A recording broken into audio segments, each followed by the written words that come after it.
son las proyecciones axonométricas? Primero hay que saber qué es la axonometría. La axonometría son métodos de representación gráfica que sirven para representar, que pena la redundancia, volúmenes en un plano, mediante la proyección ortogonal, referida a tres ejes, para que conserven como las tres principales características del volumen, que son el alto, la anchura y la longitud o profundidad. Ahora, las proyecciones axonométricas, pues son proyecciones, como su nombre lo indica, en un plano axonométrico, que tiene una posición arbitraria en el espacio. Ya dijimos que toda proyección axonométrica es una proyección ortogonal. ¿Y qué son las proyecciones ortogonales? Sencillo, son cuando tres planos son perpendiculares entre sí, que normalmente los nombran como X, Y, Z, pero pueden recibir cualquier nombre. Por lo regular lo llaman con esas tres letras. Y esos tres planos son perpendiculares, necesariamente, obligatoriamente, tienen que ser perpendiculares. Este método de representación es como mirar los objetos en el espacio, pero en este caso siempre se conservan las propiedades de proyección cilíndrica, que serían la paralelidad o la perpendicularidad, entre otras. En conclusión, las proyecciones axonométricas constan de tres elementos principales, que serían, o tres características por así decirlo, como lo quieran ver. Tres planos que son perpendiculares entre sí. Eso es una condición fundamental. Lo segundo, tres rectas que se cortan entre sí, que al final de cuentas son rayos, y también se puede conocer como ejes, que en el caso del eje X sería el rayo X, pero los nombraremos como ejes.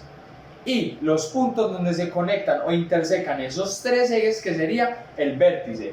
Esto es un ejemplo de una proyección axonométrica, en donde está el eje Y, el eje X, el eje Z, el vértice, los ejes o rayos, y está de alguna otra manera la figura donde se representa su volumen con sus tres características: alto, ancho y largo, longitud o profundidad.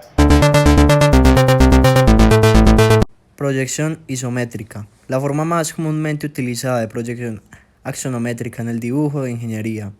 El sentido de la visualización es tal que los tres ejes del espacio aparecen igualmente en escorzo y hay un ángulo común de 120 grados entre ellos. Como la distorsión causada por el escorzo es uniforme, la proporcionalidad de todos los lados y la longitud se conserva y los ejes comparten una escala común.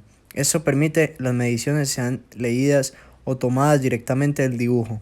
Otra ventaja es que los ángulos de 60 grados se construyen más fácilmente usando solamente un compás, escuadra y carbón. Perspectiva dimétrica. El sentido de la visualización es tal que dos de los tres ejes del espacio aparecen igualmente en el escorzo, cuya escala auxiliar y ángulos de presentación se determinan de acuerdo con el ángulo de visión. La escala de la tercera dirección, que será vertical, se determina por separado. La imagen que estamos proyectando en este momento es una imagen de perspectiva dimétrica. Ahora vamos a hablar de la perspectiva trimétrica. En sentido de visualización es tal que los tres ejes del espacio aparecen de manera desigual en el escorzo. La escala a lo largo de cada uno de los ejes y de los ángulos entre ellos se determinan por separado según lo dictado por el ángulo de visión. La perspectiva trimétrica se utiliza muy rara vez, solamente se utiliza en algunos videojuegos. Bueno, ahora vamos a empezar con el ejemplo de la isométrica. La isométrica, el plano se divide de 120 grados entre cada eje. Acá tenemos la representación de la imagen que vamos a dibujar, alzada, de perfil y de planta. Espero que entiendan y lo disfruten. La mejor forma para empezar a dibujar es empezar por la planta.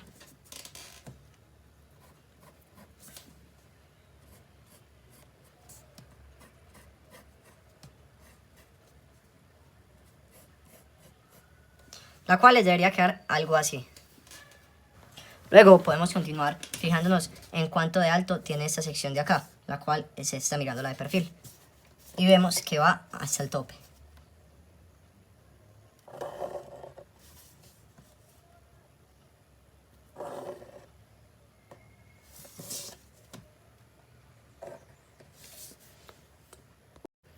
Para ver cuánto de profundidad tiene, debemos venirnos y fijarnos aquí. Como podemos ver, va hasta el fondo. Entonces, proseguiremos a hacer eso. Entramos hasta el fondo y vemos que de acá a acá avanza aproximadamente 2 casillas. Lo mismo acá, vemos que viene hasta acá y acá se viene hasta acá.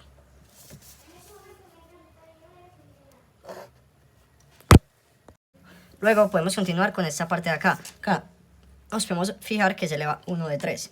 Entonces lo vamos a elevar 1 de 3. Y de profundidad vemos que viene así, hasta el fondo. Entonces lo hacemos acá. Luego podemos continuar con esta parte de acá. Como ya hicimos este perfil, nos falta hacer esta línea de acá y esta L de acá. Entonces procedemos a hacer eso. Este aquí. Acá bajamos esta con la forma de L.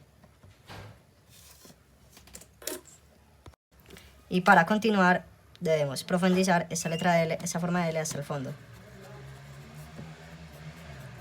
Y listo, tenemos nuestra figura.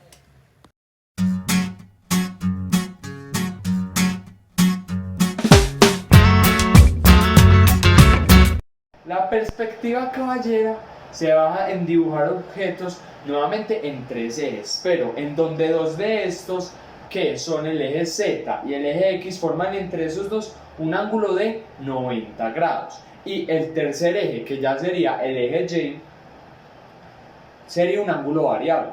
¿A qué nos referimos con ángulo variable? Es que puede cambiar su valor. Por lo general toma un valor de 135 grados. Aquí es un claro ejemplo, como con un cubo, que es el más fácil de explicar, y es, aquí está el eje Z, el eje X, aquí hay un ángulo de 90 y está el eje Y. Este ángulo por lo general mide 135, pero como dije anteriormente, ese ángulo es variable, es decir, puede cambiar, y en el dibujo nuevamente podemos ver las características, que son los 3 ejes, el vértice y los 3 planos. La perspectiva militar es, por así decirlo, prima de la perspectiva caballera, en el sentido de que relaciona 2 ejes donde hay un ángulo específico y ya hay otros tipos de ángulos variables, por así decirlo. En el caso de la perspectiva militar, los ángulos, el eje Z siempre va a estar vertical, y entre los ejes X y Y va a haber un ángulo de 90 grados, y nuevamente los otros ángulos son variables, es decir, cambian según el uno con el otro.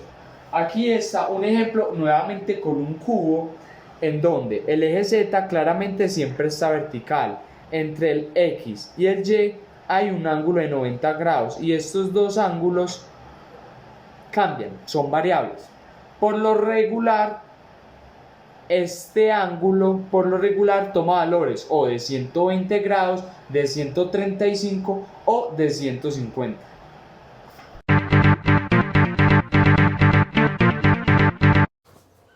Ahora, por último, tenemos la oxometría ortogonal. El plano del dibujo es perpendicular a una dirección de proyección, elegida cualquiera. Los coeficientes de reducción en cada eje se obtienen mediante un sencillo procedimiento gráfico. Consiste en orientar la planta y el alzado del modelo cuya perspectiva se quiere representar. A continuación te mostraremos un dibujo de forma ortogonal.